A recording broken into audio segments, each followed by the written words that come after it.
I recently went through a breakup. That's been hard. I was dating someone for 4 years, and 2 months ago, we broke up. And the thing is, I know you can't attract someone back because you can't control what they do. You can't control their world. Because you can't control their world doesn't mean that you can't attract them back. But believing that you need to control their world will keep you from getting what you want. Right. Because you don't believe that you can control someone else. And you really can't. You can only control your own vibration. But power of influence is from aligning with source. In other words, when we say there is a leverage in alignment, which means there's a leverage in happiness, which means there's a leverage in clarity. When one is connected to who you really are, you're more powerful than millions who are not. There's true power of influence. So when you think about things that or people who are out in the world who are attractive, the reason that they are attractive is because their energy is not split by trying to satisfy the opinions of so many others. And so what you want to do is come into full alignment with what you want, spend as little time as possible in pushing against what you don't want, and in that clarity, what you want must come to you. And it will either come in the face of the one who went away or in the face of someone else. But through the experience that you've lived, you are in a stronger, clearer place of asking, and asking really for more than you asked for when you first attracted that relationship to begin with. Yes. Yes. That's a big part of it, because I felt that that was the truth, that, right, you can't control someone else's destiny or bring someone back in, but I feel the reasoning is very close to alignment, the reason I want this person. Let us show you what happens in most relationships. So here you are, and let's say you want this set of things. And here's the other, and let's say the other wants this set of things. And let's say that some of them are the same and some of them don't seem quite the same. So what happens with most people is you look over there at the things that you don't agree with. So your vibration isn't clear. So you're not one of those who's connected to source energy, so you don't have the power of that leverage.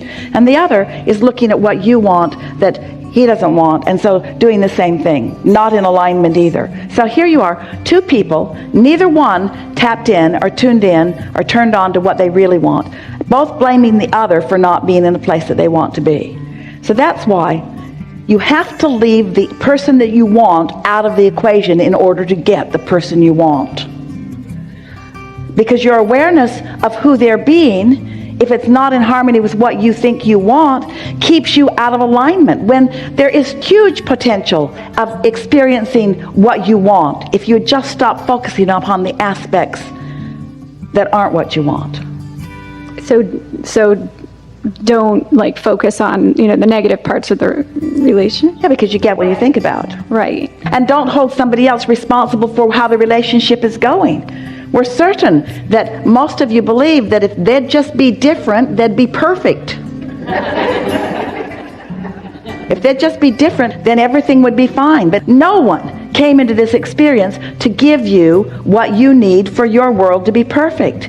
In the same way that when we say you came into this environment of enormous diversity in order to choose the perfect life that you want to live, we want you to understand that every person that you are co-creating with is like a microcosm of that. They have so much diversity so that you can create what you want from your exposure to the experience with that. But most humans don't get that. You need to stop doing that and stop doing that and do more of that and stop doing that and stop doing that and do more of that. And that isn't what you came into this environment for. You came to focus and align with what you want, and law of attraction will bring you more and more of that until eventually it will bring you only that.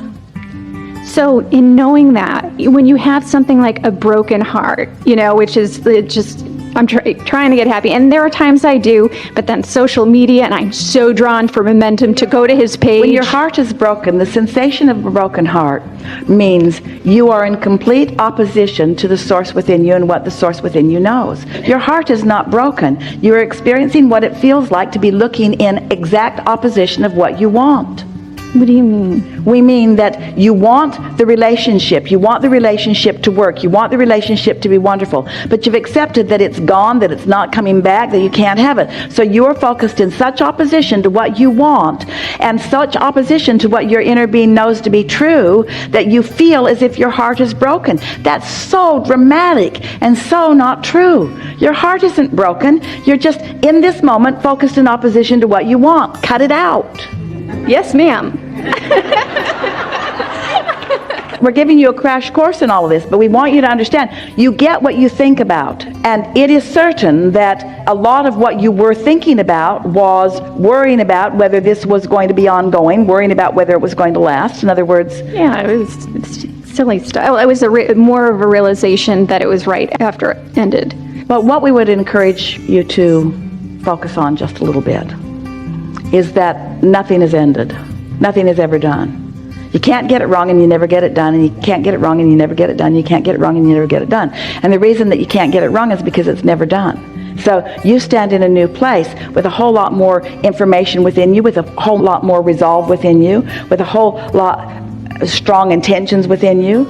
And when you think back about how you came together, how did you come together? We're not asking for the specific details, but we want you to think about, were you groveling in the depths of despair and feeling the absence of anything, and then some stranger dragged into the room and you said, oh, live with me so that I don't have to be lonely anymore? Was it like that? Or were you flying high and in your place of alignment you met up with someone and you were feeling good? Yeah, it was more that. It was way more that. It was way more that. The other came later.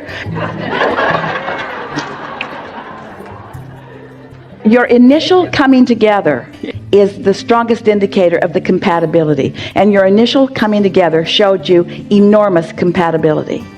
It's so interesting to watch you. You come together, you meet someone, and you're tuned in, and through the path of least resistance, you're inspired to be at this place at this time, and the rendezvous happens, and you can feel the exhilaration of it as it opens, as you get to witness the manifestation of what's been going on in your vibrational reality. In other words, it's a wonderful thing. And then you say, tell me about yourself. And as you start facing the reality of where you have been before you were in that place where you rendezvoused, that's what starts sort of messing up the vibration, and that's where your incompatibility starts. In other words, we're going to tell you a story, and it's going to feel off the subject to you, but it isn't. And the reason we're choosing a subject that is off the subject seeming to you is because it'll be more likely for you to listen to it without saying, no, that's not me. So just hear this story. So a man is talking to us, and he and his family have a house that they want to sell. And they've been wanting to sell it for a long time. It's been on the market for a long time. And hardly anyone is looking, and certainly no one is making an offer on the house. So we said to him, why do you want to sell your house? And then he said, well, we've outgrown it. Our kids are bigger.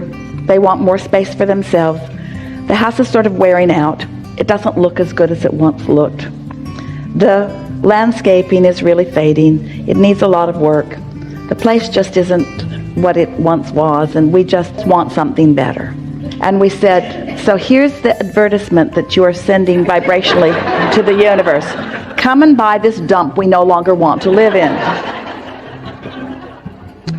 So we said, do you remember how you felt when you first moved into the house? He said, we were so excited. He said, it felt so good. We just loved everything about it.